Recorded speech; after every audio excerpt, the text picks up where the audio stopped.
እስቲ ዛሬ ጠዋት ከእንቅልፋችሁ ስትነሱ ያሰባችሁትን አስታውሱ።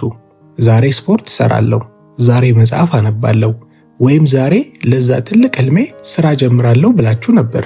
አሁን ደግሞ ቀኑ ሲመሽ ራሳችሁን ጠይቁ። አደረጋችሁት ወይስ እንደተለመደው ለነገ አሳድራችሁታል? ብዙዎቻችን የምንወድቀው ህልም ስለሌለን አይደለም። ችግራችን በህልማችንና በተግባራችን መካከል ያለው ድልድይ ተሰብሮብን ነው እንጂ። ያ ድልድይ ምን እንደሆነ ታውቃላችሁ? ልምድ ወይም ደግሞ ሀቢት ይባላል። እኛ የልምዶቻችን ውጤት ነን። ስኬትም ሆነ ውድቀት የትላንትና ልምዶቻችን ድምር ውጤት ነው። ዛሬ ያንን የተሰበረ ድልድይ እንጠግነዋለን። ከአስቸጋሪ ሁኔታ ተነስቶ ህይወቱን የቀየረውን የሮቤልን አስገራሚ ታሪክ እናዳምጣለን። ከዚያም ዓለማችን ያየቻቸውን እንደ ኤለን መስክ፣ ኮቢ ብራያንትና ኦፕራ ዊንፍሬ ያሉ ሰዎች እንዴት አዲስ ልምድ እንደሚገነቡ 10 ሚስጥሮቻቸውን በዝርዝር እነግራችኋለሁ። ከእናንተ የሚጠበቀው አንድ ነገር ብቻ ነው። እሱም ማስታወሻችሁን ይዛችሁ በአጽንኦት መከታተል። ክፍል 1 የሮቤል የለውጥ ጉዞ። ታሪኩ የሮቤል ታሪክ ነው። ሮቤል እንደ ብዙዎቻችን ትልቅ ህልም ያለው ወጣት ነበር። ግራፊክ ዲዛይነር ሆኖ ዓለም አቀፍ ደረጃ ላይ መድረስ ይፈልጋል። በየዓመቱ መጀመሪያ አዲስ ማስታወሻ ይገዛና በዚህ ዓመት እንግሊዘኛዬን አሻሽላለሁ፣ በዲዛይን ክህሎቴም አድጋለሁ፣ ስፖርት ጀምራለሁ ብሎ ይጽፋል። ግን ሮቤል አንድ ትልቅ ችግር ነበረበት። ጅምር እንጂ ፍጻሜ የለውም። የመጀመሪያዎቹን 3ቱን ቀናት በጋለ ስሜት ይሰራል። በ4ኛው ቀን ግን ይደክመዋል። በ5ኛው ቀን ያቆማል። ነገ ቀጥላለሁ ይላል። ግን ነገ መቼም አይመጣም። ሮቤል በራሱ ተስፋ ቆረጠ። እኔ ለውጥ አይሳካልኝም፣ የተረገምኩ ነኝ ብሎ አሰበ። እድሜው እየሄደ ጓደኞቹ ሲሳካላቸው እሱ ግን ባለበት ይረግጥ ነበር። አንድ ቀን ሮቤል አቶ ግርማ የሚባሉ ስኬታማ የቢዝነስ ሰው አገኘ። ችግሩን ነገራቸው። አቶ ግርማ ሳቁና አንድ እንግዳ ነገር አሉት። ሮቤል ችግር ትልቅ ነገር ለመስራት መሞከር ነው አሉት። ሮቤል ግራ ገባው። እንዴ ትልቅ ህልም አይኑር እያሉኝ ነው አላቸው። አቶ ግርማ መለሱ፣ አይደለም ህልም ትልቅ ይሁን፣ ጅምር ግን ከምታስበው በላይ ትንሽ ይሁን አሉት። ለምሳሌ ዲዛይን መለማመድ ከፈለክ በቀን ለ3 ሰዓት አትበል፣ በቀን ለ10 ደቂቃ ብቻ እሰራለሁ ብለህ ጀምር። ግን ይህንን ለ10 ደቂቃ ሳታቋርጥ ለ60 ቀናት ስራው አሉት። ሮቤል ምክሩ ቀልድ መሰለው። 10 ደቂቃ ምን ያመጣል አለ። ግን አማራጭ ስላልነበረው ሞከረው። በየቀኑ ጠዋት ተነስቶ ለ10 ደቂቃ ብቻ ኮምፒውተሩን ከፍቶ ዲዛይን ይሰራል። ደስ የሚለው ነገር 10 ደቂቃ ስለሆነ አይከብደውም። አንዳንዴ 10 ደቂቃው ወደ 1 ሰዓት ይቀየራል።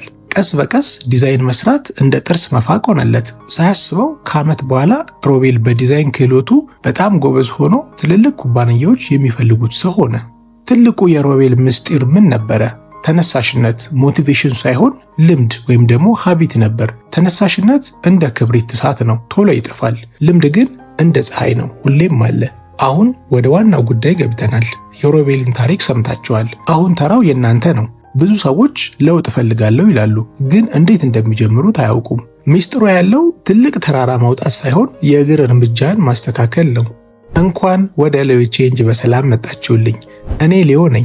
በዚህ ቻናል ላይ ሁሌም አስተማሪና ቁም ነገር አዘል ቪዲዮዎችን ስለምለቅላችሁ ለቻናላችን አዲስ የሆናችሁ ሰብስክራይብ በማድረግ እንዲሁም ቪዲዮ ላይክ በማድረግ ጀምሩ። ለሌሎች ይጠቅማል ብላችሁ ካሰባችሁት ደግሞ ቪዲዮውን ሼር አድርጉት። አሁን በቀጥታ ወደ ዋናው ነጥብ እንገባለን። አዲስ ማንነት ለመገንባት የሚረዱን 10 ህጎች። አንደኛ የ2 ደቂቃ ህግ። ጅምርን አቅልሉት። የዓለማችን ታዋቂው የሆረርና ልቦለድ ጸሐፊ ስቴፈን ኪንግን እናስታውሰዋለን። በህይወት ዘመኑ ከ60 በላይ ምርጥ መጽሐፍትን ጽፏል። ብዙዎች እንዴት ይህን ሁሉ መጽሐፍ ቻለ ብለው ይጠይቃሉ። ሚስጥሩ ግን ቀላል ነው። ስቴፈን ኪንግ ሙድ እስኪመጣለት አይጠብቅም። ልደቱ ቢሆንም ቢታመምም ሰርግ ቢኖረውም ጠዋት ተነስቶ መጻፍ አለበት። ግን ህጉ ቀላል ነው። ልክ የጽሑፍ ወረቀት ጠረጴዛ ላይ ሲያደርግና የመጀመሪያውን አረፍተ ነገር ሲጽፍ አይምሮ ወደ ስራ ይገባል። ለሱ ትልቁ ስራው መጀመር ብቻ ነው። እናንተም አዲስ ልምድን ስትጀምሩ ልምዱን በ2 ደቂቃ ውስጥ ተሰርቶ የሚያልቅ አድርጉት። ዓላማው ልምዱን መስራት ሳይሆን የመጀመር ልምድን ማዳበር ነው። ለምሳሌ መጽሐፍ ለማንበብ ካቀዳችሁ በቀን 1 ምዕራፍ አነባለሁ አትበሉ። ይልቅስ መጽሐፉን ከፍቼ 1 አንቀጽ ወይም ደግሞ ፓራግራፍ ብቻ አነባለሁ በሉ። ስፖርት ለመስራት ካሰባችሁ ለ30 ደቂቃ ሮጣለሁ አትበሉ። የስፖርት ጫማዬን አድርጌ ከግቢ እወጣለሁ በሉ። ለምንድን ነው እንደዚህ የምታደርጉት? አንዴ ከጀመራችሁ መቀጠሉ ቀላል ነው። ከባዱ የቤቱን በር ከፍቶ መውጣቱ ላይ ነው።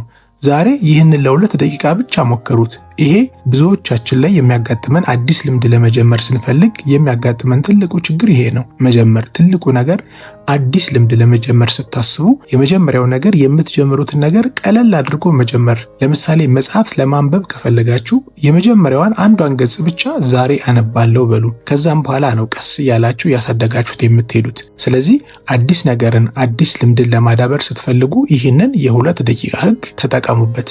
ጅምሩን በጣም አቅልሉት። እንደዛ ሲሆን አይምሯችን ቀላል ነው ብሎ ስለሚያስብ ስራውን በደንብ ይሰራዋል። ቀስ በቀስ ደግሞ ልምድ እናደርገዋለን ማለት ነው። ሁለተኛ፣ ጠንካራ ለምን ይኖራችሁ ወይም ምክንያት ይኖራችሁ። ኤለን መስክ በሳምንት እስከ 100 ሰዓት ይሰራል። በመኪና ፋብሪካ ወለል ላይ ይተኛል። ይህን የሚያደርገው ለገንዘብ ነው? በፍጹም አይደለም። የዓለማችን ቁጥር 1 ሀብታም ነው። እሱን የሚያነቃው ለምን የሚለው ጥያቄው መልስ ነው። የሱ ለምን የሰው ልጅ ማርስ ላይ መኖር ካልጀመረ አንድ ቀን ምድር ልትጠፋ ስለምትችል የሰው ዘርን ማዳር አለብኝ የሚል አስፈሪና ትልቅ ራዕይ ነው። ድካም ሲሰማው ይህ ለምን ይቀሰቅሰዋል። እናንተም ወረቀትና ብዕር አውጡ። መገንባት የምትፈልጉትን ልምድ ጻፉ።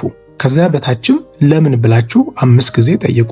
ለምሳሌ ስፖርት መስራት ፈልጋለሁ ብላችሁ ከሆነ ለምን ለሚለው ጥያቄ የተለያየ ምክንያት ማስቀመጥ ትችላላችሁ። አንደኛ ክብደት ለመቀነስ። ለምን ክብደት መቀነስ ፈለጋችሁ ከተባለ ደግሞ ጤናማ ለመሆን። ለምን ጤናማ ለመሆን ፈለጋችሁ ከተባለ ደግሞ ልጆቼ ሲያድጉ አብሬያቸው መጫወትና ደስታቸውን ማየት ስለምፈልግ በሉ። አያችሁ፣ አሁን ስፖርት የምትሰሩት ክብደት ለመቀነስ ሳይሆን ከልጆቻችሁ ጋር ረጅም ዕድሜ ለመኖር ነው። ይህ በደንብ ስሜት ይሰጣል።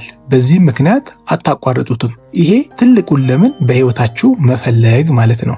ለምሳሌ ህይወታችሁን መለወጥ የፈለጋችሁት ለምንድን ነው? ለምንድን ነው መጽሐፍ ማንበብ የፈለጋችሁት? ያንን ለምን በደንብ በግልጽ አስቀምጡት። ለምናችሁ በደንብ በግልጽ ከተቀመጠ በየጊዜው ያንን ስለምታስቡ ያንን ልምድ በቀላሉ ትሰሩታላችሁ፣ ያሰባችሁትንም ታሳኩታላችሁ ማለት ነው። ሶስተኛ፣ አካባቢን ለስኬት አሰናዳ። የአፕል ኩባንያ መስራች ስቲቭ ጆብስን ታስታውሱታላችሁ አይደለ? ሁሌም ጥቁር ቲሸርትና ጂንስ ሱሪ ነበር የሚለብሰው። ለምን ይመስላችኋል? እብድ ስለሆነ? በፍጹም አይደለም። ስቲቭ ጠዋት ተነስቶ ምን ልልበስ ብሎ በመምረጥ ጉልበትን ማባከን አይፈልግም። አካባቢውን ቀለል አድርጎ አስተካክሎታል። ልብሶቹ ዝግጁ ናቸው። ውሳኔውን አስቀድሞ ጨርሶታል። አካባቢውን ለስራው እንዲያመች አድርጎ ቀርጾታል። እናንተም መጥፎ ልምድን ለማጥፋት መንገዱን አክብዱት። ጥሩ ልምድን ለመጀመር ደግሞ መንገዱን አቅልሉት። ለምሳሌ ውሃ መጠጣት ከፈለጋችሁ ጠዋት ስትነሱ የምታዩት የመጀመሪያው ነገር ውሃ የተሞላ ጆግ ይሁን። ጠረጴዛችሁ ላይ አስቀምጡት። ወዲያው መጠጣት ትጀምራላችሁ። እንዲሁም ደግሞ ስልካችሁን መቀነስ ከፈለጋችሁ ስትተኙ ስልካችሁን ከሌላ ክፍል ላይ ቻርጅ አድርጉት። ጠዋት ስትነሱ ስልካችሁ እጃችሁ ላይ ስለሌለ ቀኑን በፌስቡክ አትጀምሩትም። አካባቢያችሁን እንደዚህ በማድረግ መቆጣጠር ትችላላችሁ። ምንድነው የሚባለው? ልታደርጉት የምትፈልጉትን ነገር በአቅራቢያችሁ አስቀምጡት ይባላል አይደለ? ለምሳሌ እኔ መጽሐፍ ማንበብን ልምድ ማድረግ ከፈለኩ በምቀመጥበት ቦታ፣ በምተኛበት ቦታ መጽሐፍትን ማስቀመጥ ማለት ነው። ስለዚህ ልክ ልተኛ ስል አልጋዬ ላይ መጽሐፉን ማስቀምጠው ከሆነ በቀላሉ ልተኛ ስል መጽሐፉን ስለማገኘው አንስቼ አነበዋለሁ ማለት ነው። ልትለምዱት የምትፈልጉትን ልምድ በቀላሉ እንድትጀምሩት በዚህ መንገድ ማድረግ ትችላላችሁ ማለት ነው። አራተኛ፣ ግልጽ የሆነ ቀጠሮ ያዙ። በቅርጫት ኳስ ታሪክ ዘብላክ ማምባ በመባል የሚታወቀው ኮቤ ብራያንት ከሌሎች ተጫዋቾች የሚለየው ልምምዱ ላይ ባለው ትክክለኛነት ነበር። ኮቢ ነገ ልምምድ አለኝ ብሎ አይተኛም። ነገ ጠዋት 10 ሰዓት ላይ በዚህኛው ሜዳ ይህንን ሙቭ ለ500 ጊዜ እሰራለሁ ብሎ ነው የሚያቅደው። ግልጽነት ኃይል አለው። እናንተም የማይሳሳተውን ይህንን ፎርሙላ ተጠቀሙበት። ባዶ ቦታውን ሁል ጊዜ ሙሉት። ለምሳሌ አንድን ነገር ማድረግ ከፈለጋችሁ ያንን በግልጽ አስቀምጡት። እኔ ልዑል በዚህ ሰዓት ላይ በዚህ ቦታ በመገኘት ይህንን ተግባር እፈጽማለሁ ብላችሁ በግልጽ አስቀምጡት። ለምሳሌ እኔ ማክሰኞ ከቀኑ 11 ሰዓት ላይ መኝታ ክፍሌ ውስጥ ለ20 ደቂቃ ቪዲዮ ኤዲቲንግ እማራለሁ ልትሉ ትችላላችሁ። ስለዚህ ይሄ በግልጽ የተቀመጠ ነው። ምን እንደምታረጉ፣ ስንት ሰዓት ላይ እንደምታረጉ፣ የት እንደምታረጉ፣ ለምን ያህል ደቂቃ እንደምታረጉ በግልጽ አስቀምጣችሁታል። ከዛም በኋላ ያንን ነገር በወረቀት ጽፋችሁ ግድግዳችሁ ላይ ለጥፉት። ቀጠሮው ከራሳችሁ ጋር ነው። ከራሳችሁ ጋር ያለውን ቀጠሮ ደግሞ ሁሌም ታከብሩታላችሁ። ይሄ አንዳንድ ነገሮችን ለማድረግ ስናስብ ግልጽ የሆነ ግብ ማስቀመጥ ማለት ነው። ይህንን በደንብ ተግባራዊ እንድታደርጉት ስማርት ሜተድን መጠቀም ትችላላችሁ።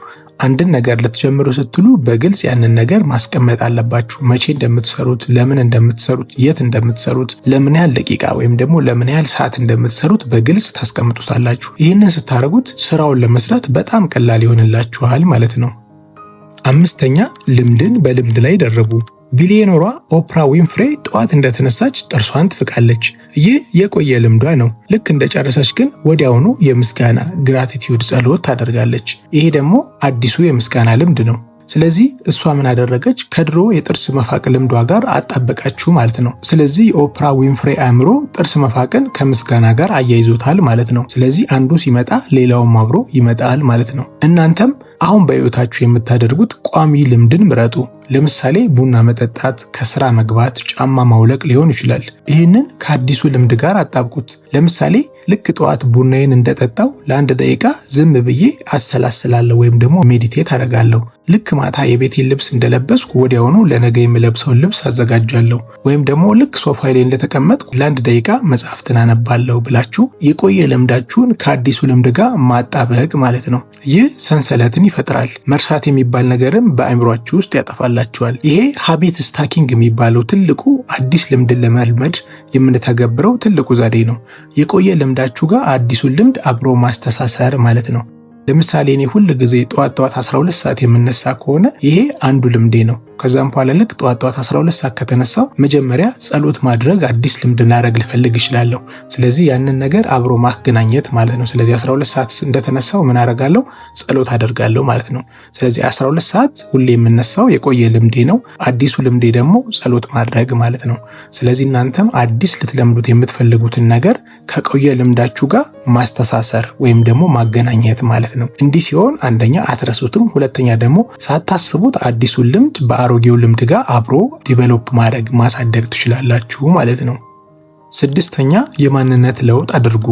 ቦክሰኛው መሐመድ አሊ ገና ታዋቂ ሳይሆን ገና የዓለም ሻምፒዮን ሳይሆን በፊት ምን ይል እንደነበር ታውቃላችሁ? አይ አም ዘ ግሬተስት፣ እኔ ታላቁ ነኝ እያለ ይጮህ ነበር። ራሱን እንደ ተራ ቦክሰኛ ሳይሆን እንደ ታላቅ ሰው አድርጎ አሳመነ። ድርጊቱም የታላቅ ሰው ሆነ። እናንተም ንግግራችሁን ካሁኑ ቀይሩ። ለምሳሌ ሲጋራ እያቆማችሁ ከሆነ ሰው ሲጋራ ሲጋብዛችሁ አይ እያቆምኩ ነው አትበሉ። ይልቅስ እኔ አጫሽ አይደለሁም በሉ። ልዩነቱን በደንብ ታዩታላችሁ። መጽሐፍ ማንበብ ከጀመራችሁ እኔ ጀማሪ አንባቢ ነኝ አትበሉ፣ እኔ አንባቢ ነኝ በሉ። ይህም ራሳችሁን የምትጠሩበት መንገድ ሲቀየር ድርጊታችሁም አብሮ ይቀየራል ማለት ነው። ይህ በተለይ እኛ አዲስ ነገር ለመልመድ ስንሞክር ለራሳችን የምንሰጠው እይታ ማለት ነው።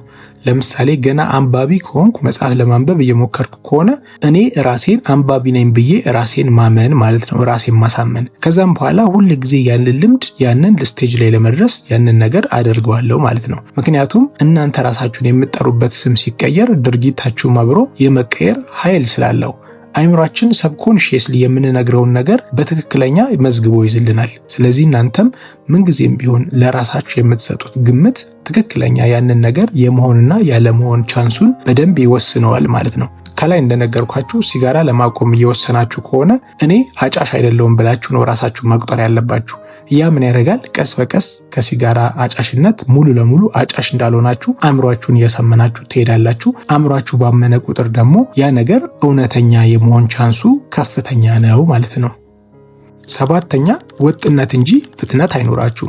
ታዋቂው ኮሜዲያን ጄሪ ሳይንፊልድ አንድ ሚስጥር አለው። ግድግዳው ላይ ትልቅ የዓመት መቁጠሪያ ካሌንደር ይሰቅላል። ኮሜዲ የጻፈ ቀን ቀኑ ላይ በቀይ ማርክ ትልቅ ኤክስ ምልክት ያደርግበታል። ዓላማው አንድ ነው። ቀዩ መስመሩ እንዳይቋረጥ ማድረግ። ሰንሰለቱን አትቁረጠው፣ ዶንት ብሬክ ዘ ቼን ይላል። ትኩረቱ ስራው ምን ያህል ነው ሳይሆን ኤክስ ምልክቷን አለማቋረጥ ላይ ነው። እናንተም ዛሬውኑ ማስታወሻ ያዙ። ልምዳችሁን የፈጸማችሁ ቀን ምልክት አድርጉበት።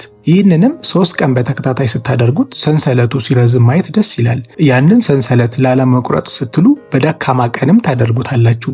ወጥነት ማለት በየቀኑ መገኘት ነው። ብዙ ጊዜ ለብዙዎቻችን አዲስ ልምድ ለመልመድ ስናስብ የምንቸገርበት ትልቁ ነገር ኮንሲስታንሲ ወይም ደግሞ ቀጣይነት ነው። ስለዚህ ይህንን ዘዴ መጠቀም ትችላላችሁ። በፍጥነት መሄድ ሳይሆን አንድን ነገር ቀስ ብላችሁ ለረጅም ጊዜ ሳታቋርጡ መስራት ነው ህይወታችሁ ላይ ለውጥ የሚያመጣላችሁ። በማንኛውም ነገርም ስኬታማ የሆኑ ሰዎችን ልብ ብላችሁ ካያችኋቸው አንድን ነገር ኮንሲስታንትሊ ሳያቋርጡ በተደጋጋሚ ስለሰሩት ነው ስኬታማ የሆኑት። ስለዚህ እናንተም አንድን ነገር ለረጅም ጊዜ ሳታቋርጡ አሰልቺ ቢሆንም አድካሚ ቢሆንም ስትሰሩ ነው ትክክለኛ ለውጥን ማምጣት የምትችሉት። ለዚህም ደግሞ ይህንን ሰንሰለቱ እንዳይቋረጥ ማድረግ የምትችሉትንም ዘዴ መጠቀም ትችላላችሁ። 8ኛ ተጠያቂነት ይኖራችሁ። የዓለማችን ሁለቱ ቱጃሮች ዋረን በፌትና ቢል ጌትስ የቅርብ ጓደኛሞች ናቸው። ብዙ ጊዜ ይገናኛሉ፣ ያነበቡትን መጽሐፍ ይወያያሉ፣ እርስ በርስ ይሞጋገታሉ። ለብቻ መሮጥ ይቻላል፣ ግን ሩቅ ለመሄድ አብሮ የሚሮጥ ሰው ያስፈልጋል። አንድ ሰው ሲያየን ጠንክረን እንሰራለን። እናንተም አንድ ታማኝ ጓደኛ ወይም የትዳር አጋርን ፈልጉ። እቅድ አለኝ ካላደረግኩ ግን ቅጣት ቅጣኝ በሉ። ለምሳሌ በዚህ ሳምንት የጀመርኩትን ፕሮጀክት ካልጨረስኩ 500 ብር እሰጥሃለሁ በሉት። ገንዘብ ማጣት ማንም አይፈልግም። ስለዚህ ለገንዘቡ ስትሉ ትሰራላችሁ። ይህ ኪሳራን መፍራት የሚባለው የስነ ልቦና ዘዴ ነው። ይሄ ተጠያቂነት ሲኖርባችሁ ያንን ስራ የመስራት ቻንሳችሁ ከፍ ይላል ማለት ነው። እኔም ይሄንን ዘዴ እጠቀምበት ነበረ። ለምሳሌ ቪዲዮ መስራት ዩቲዩብ ቻናል ላይ ከባድ ነው ታውቃላችሁ። እና በዋና ቻናሌ ሊዮ ፋሚሊ ላይ አንዳንድ ጊዜ ምን አደርጋለሁ፣ ኮሚትድ ሆኜ ቪዲዮ እንድሰራ ለተመልካቾቼ በዚህ ቀን ይሄንን ቪዲዮ ሼር አደርጋችኋለሁ እሰራላችኋለሁ ብዬ ለተመልካቾች ምን አደርጋለሁ፣ ፖስት አደርግላችኋለሁ ወይም ደግሞ እጽፍላችኋለሁ። ይህ ምን ያደርገኛል፣ አትሊስት እኔ እንኳን ያንን ስራ ለመስራት ጊዜ በጣም ወይም ደግሞ ኮሚትድ ባልሆንም ግን ለሌላ ሰው ተጠያቂነት እንዲኖርብኝ አድርጌ ለነዛ ለተመልካቾች ስለነገርኳቸው እነሱ አትሰራለንም እንዴ ምናምን ብለው ስለሚጠይቁኝ ምን አደርጋለሁ፣ ያንን ቪዲዮ ቀድሜ እሰራዋለሁ ማለት ነው። ስለዚህ ምን አደረገኝልኝ፣ ተጠያቂነት አመጣብኝ ማለት ነው። ስለዚህ እናንተ አንድን ነገር በደንብ እንደምትሰሩት እርግጠኛ ለመሆን ምን ታደርጋላችሁ፣ ለሆነ ሰው ትነግሩታላችሁ። በዚህ ቀን ይሄንን ነገር አደርጋለሁ ካላደረኩ ግን ጠይቁኝ ወይም ደግሞ ቅጡኝ ብላችሁ ትነግሯችኋላችሁ ማለት ነው። ስለዚህ ይሄ ተጠያቂነት በኖረ ቁጥር የምትሰሩት ስራም ስኬታማነት ይጨምራል ማለት ነው። 9ኛ መሰላቸትን ውደዱት። በኦሎምፒክ ታሪክ ብዙ ወርቅ በመሰብሰብ የሚታወቀው ዋናተኛው ማይክል ፌልፕስ ህይወቱ በጣም አሰልቺ ነበር። ጠዋት ውሃ ውስጥ ነው፣ ማታ ውሃ ውስጥ ነው። ለዓመታት ያየው የውሃ ገንዳውን ወለል ብቻ ነው።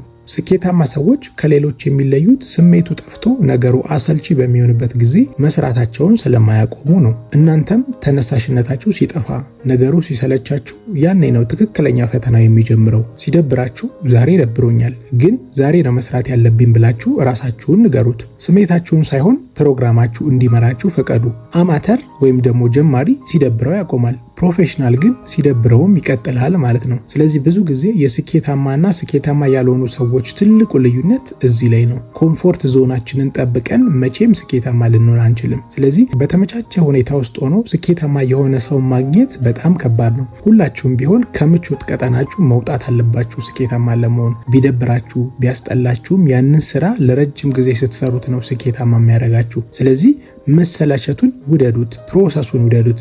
በቃ ያንን ፕሮሰስ ካልወደዳችሁት ውጤቱንም ልትወዱት አትችሉም። እኔ አሁን በደንብ ልነግራችሁ የምፈልገው ለምሳሌ በዚህ ዘመን ላይ ገንዘብ ለመስራት ብዙ አማራጮች አሉ፣ ብዙ መንገዶች አሉ። ግን ትልቁ ነገር ግን ለምሳሌ ቪዲዮ ኤዲቲንግን እንደ አንድ ሙያ ወስዳችሁ ለመስራትና ገንዘብ ለመስራት ከፈለጋችሁ ቪዲዮ ኤዲቲንግ አሰልቺ ነው፣ አድካሚ ነው፣ ሁላችሁም ታውቁታላችሁ። ግን ያንን ነገር ስትማሩ የምትሰለቹትን የምትደክሙትን ግን በደንብ በስኬታማነት ከተወጣችሁ ካጠናቀቃችሁት በኋላ ላይ የምታገኙት ሪተርን ወይም ደግሞ ገንዘቡ በጣም አሪፍ ነው ማለት ነው።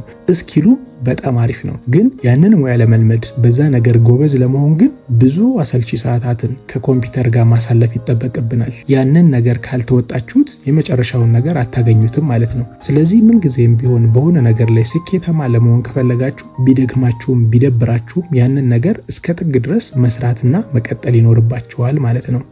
10ኛ ክለሳና ማስተካከያ። የአሜሪካ መስራች አባት ቤንጃሚን ፍራንክሊን በየቀኑ ማታ ራሱን የሚጠይቀው አንድ ጥያቄ ነበረው። ዛሬ ምን መልካም ስራ ሰራው? እንዲሁም በየሳምንቱ መጨረሻ የትኛው ባህሪዬን ማሻሻል አለብኝ ብሎ ራሱን ይገመግም ነበር። ያለ ግምገማ የሚደረግ ጉዞ መድረሻው አይታወቅም።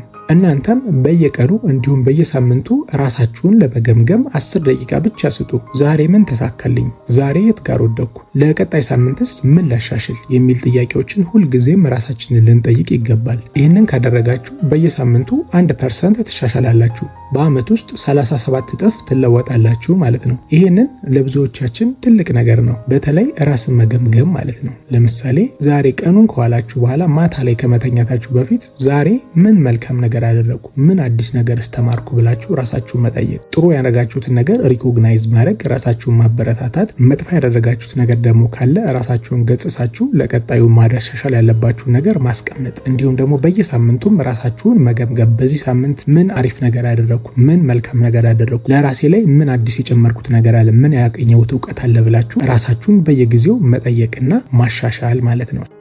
እነዚህ 10 መንገዶች እውቀት ብቻ ሆነው እንዳይቀሩ የእናንተን ተግባር ይፈልጋሉ።